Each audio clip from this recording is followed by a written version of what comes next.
देवियों व सज्जनों, स्वाभाविक है यह प्रश्न उठता है, एक रक्षा मंत्री का संस्कृति से जुड़े हुए कार्यक्रमों से क्या रिश्ता है, उससे क्या संबंध है।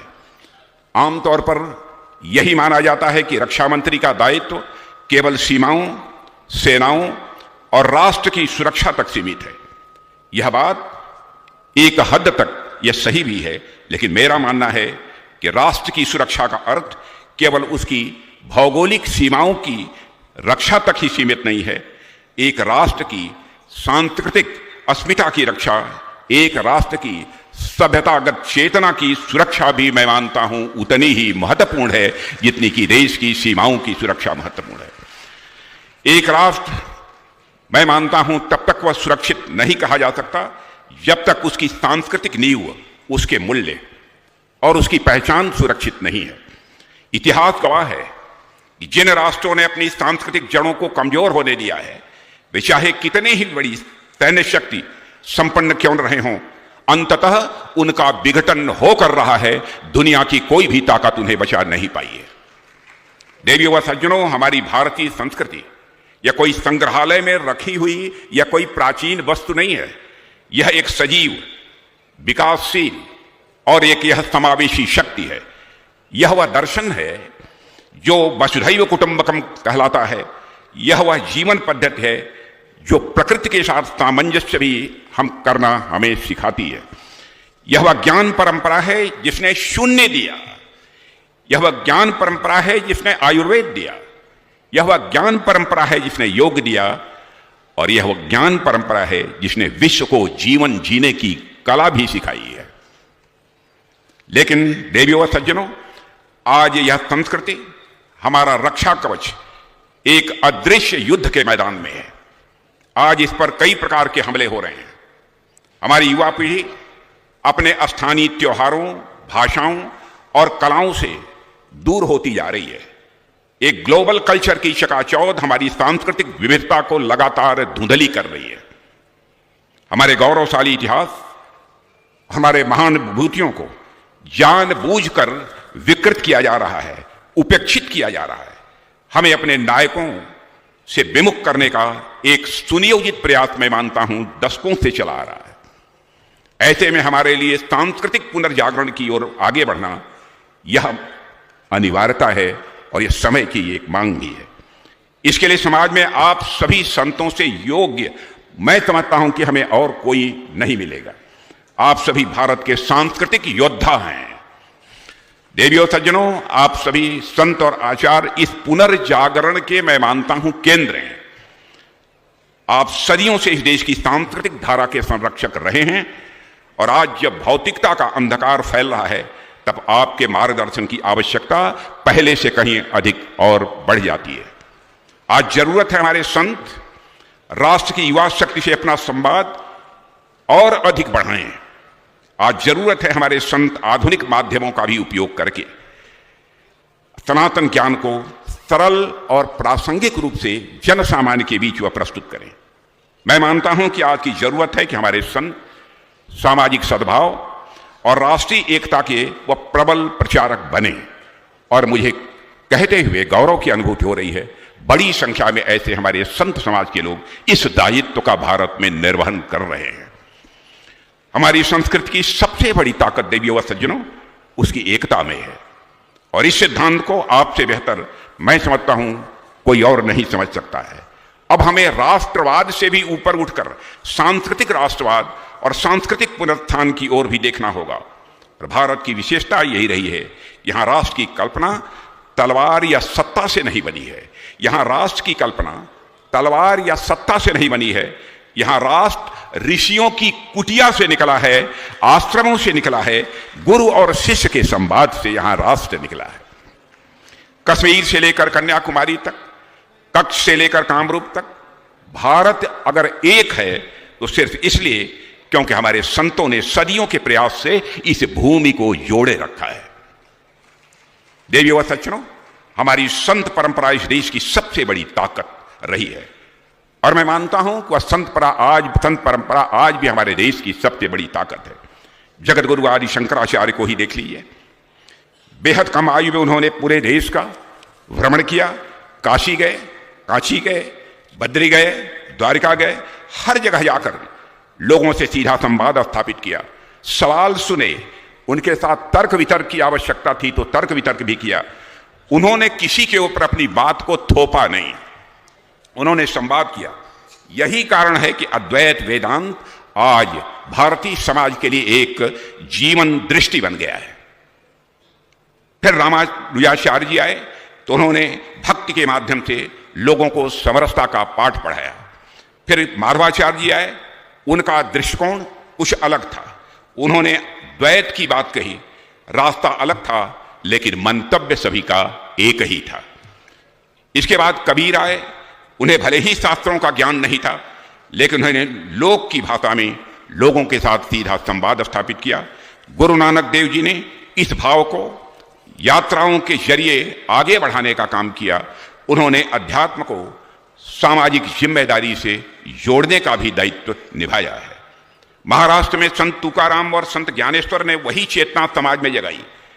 पूर्वी भारत में चैतन्य महाप्रभु आए, उन्होंने भक्ति को उत्सव बना दिया। चैतन्य महाप्रभु ने भक्ति को उत्सव बना दिया। भारत की संत परंपरा को अगर एक वाक्य में समझना हो तो मैं समझता हूं कहा जा सकता है कि अलग अलग शब्दों में बोला गया एक ही सत्य है। समय बदला, समाज बदला, भाषा बदली, लेकिन उसका तत्व एक ही रहा है। और यह वह तत्व क्या है? तत्व यह समझना है कि जो मेरे सामने उपस्थित है वह मुझसे अलग नहीं है, उसके भीतर भी वही चेतना है जो मेरे भीतर है। जब यह भाव मन में उतरता है तो टकराव स्वाभाविक रूप से अपने आप कम हो जाता है। फिर सामने वाला दूसरा नहीं रह जाता है, फिर सामने वाला दूसरा नहीं रह जाता, फिर संवाद संभव होता है, सह अस्तित्व भी स्वाभाविक रूप से यह भी संभव होता है। देवियों व सज्जनों, यही सांस्कृतिक राष्ट्रवाद का मूल मंत्र है। यह राष्ट्रवाद जमीन से शुरू होकर चेतना तक जाता है। यह दूसरों को अलग नहीं करता है बल्कि उनके अंतर्मन को जोड़ता है। आज के समय में जब दुनिया तेजी से बदल रही है, जब पहचान को लेकर भ्रम पैदा हो रहा है, तब भारत की संत परंपरा हमें स्थिरता देती है। यह हमें याद दिलाती है कि हमारी जड़ें कितनी गहरी हैं और हमारा आकाश यह कितना व्यापक है। आज के समय में यह बात और भी अधिक जरूरी हो जाती है जब दुनिया तेजी से बदल रही है, जब पहचान को लेकर भी भ्रम पैदा हो रहा है, तब भारत की संत परंपरा ही अकेली वह परंपरा है जो हमें स्थिरता देती है। हमें यह बताती है आधुनिक बनने का यह अर्थ नहीं है कि आप अपनी जड़ों से ही अलग हो जाएं। यह हमें सिखाती है कि आगे बढ़ते हुए भी अपनी आत्मा को बचाया जा सकता है। कल्पना कीजिए, अगर शंकराचार्य जी केवल एक क्षेत्र तक सीमित रहते, अगर भारत के सारे संत केवल अपने आश्रमों तक सीमित रहते, तो क्या भारत जैसा आज भारत है वैसा भारत रह पाता? हमारे संतों ने पूरे देश को अपना घर माना है, तभी हम एक रह पाए हैं, तभी हमारी संस्कृति बची रह पाई है। यही भाव आज भी चाहिए। आज हमें अपनी संस्कृति और राष्ट्र दोनों को बाह्य आक्रमणों से सुरक्षित रखने की जरूरत है। और मैं अपनी सरकार के द्वारा आपको आश्वस्त करना चाहता हूं कि प्रधानमंत्री मोदी जी के नेतृत्व में हमारी सरकार भी आपके साथ साथ इस दायित्व का निर्वहन कर रही है। देवियों और सज्जनों, जब हम सनातन संस्कृति और राष्ट्र रक्षा की बात करते हैं तो सबसे पहले हमें यह समझना जरूरी भी है कि दोनों अलग अलग विषय नहीं है। जैसे शरीर और प्राण है कि एक के बिना दूसरा अधूरा है, वैसे ही सनातन और राष्ट्र दोनों एक दूसरे के पूरक हैं। सनातन संस्कृति हमें जीवन जीने का भाव देती है और राष्ट्र उस जीवन को सुरक्षित, संगठित और सशक्त रूप देता है। किसी भी राष्ट्र का भविष्य तभी सुरक्षित होता है जबकि उसकी युवा पीढ़ी अपने अतीत को समझती हो, अपने मूल्यों को पहचानती हो और उनसे प्रेरणा लेकर वह आगे बढ़ने की कोशिश करती हो। मैं मानता हूं कि संस्कृति हमें जीवन जीने की दिशा देती है। हमें सही और गलत के बीच अंतर करना भी यह संस्कृति ही सिखाती है और हमारे सामाजिक कर्तव्यों का बोध भी यह संस्कृति ही कराती है।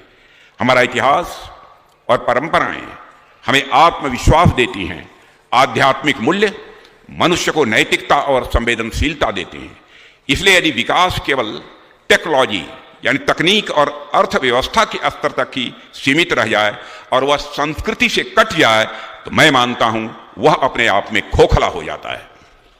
देवी और सज्जनों, यह भी कहा जा सकता है कि संस्कृति का ज्ञान उतना ही आवश्यक है जितनी आधुनिक शिक्षा और कौशल विकास आवश्यक है, क्योंकि गाइडेड मिसाइल्स बनाने के लिए आधुनिक शिक्षा चाहिए और व्यक्ति को मिसगाइडेड होने से बचाने के लिए संस्कार और संस्कृति चाहिए।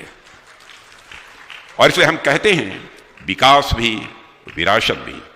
और एक और जहां आधुनिक भारत इंफ्रास्ट्रक्चर का निर्माण कर रहा है, तकनीक के क्षेत्र में नए कीर्तिमान स्थापित कर रहा है, नया भारत स्टार्टअप खड़ा कर रहा है, आर्थिक आत्मनिर्भरता की दिशा में तेजी से आगे बढ़ रहा है, तो दूसरी ओर भारत की सांस्कृतिक चेतना को भी एक नई ऊर्जा मिल रही है।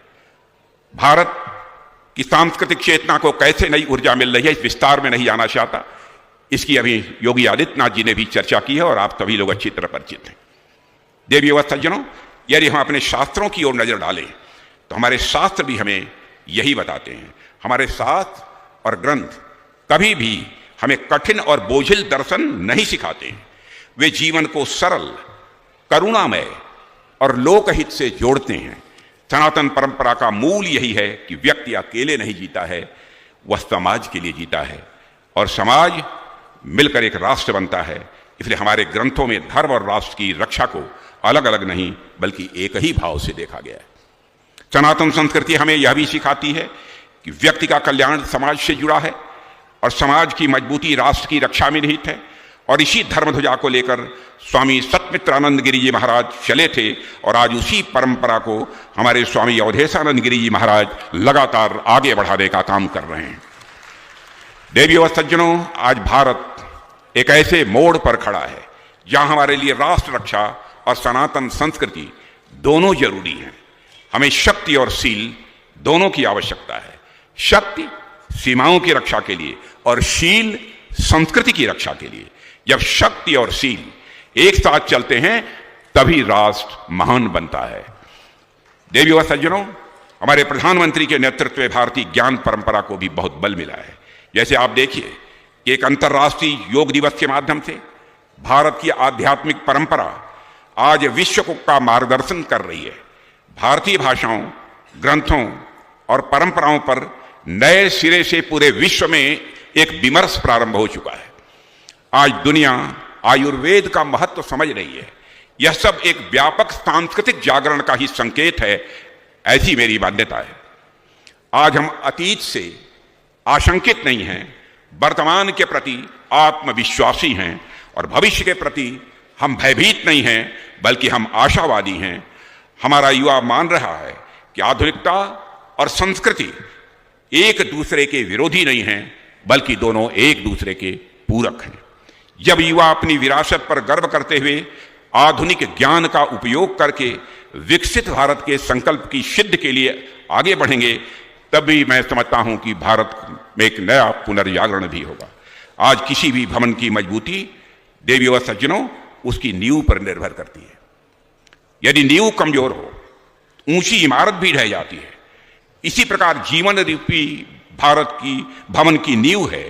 इसी प्रकार जीवन रूपी भवन की नींव है हमारे विचार और हमारे आचरण।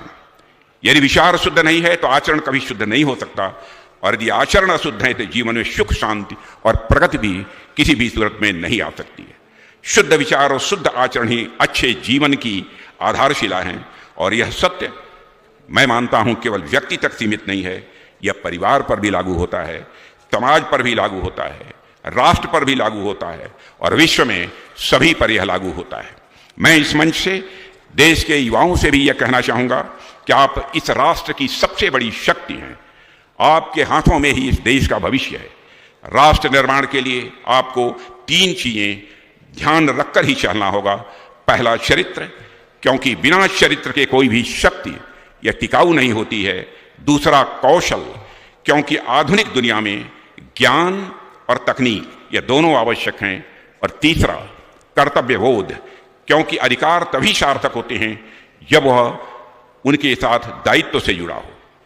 यदि हमारे युवा इन तीनों को अपने जीवन में उतार लें तो भारत को दुनिया की कोई ताकत कभी भी कमजोर नहीं कर सकती है। आप तकनीकी ज्ञान से लैस हैं, आप तकनीकी ज्ञान से लैस हैं।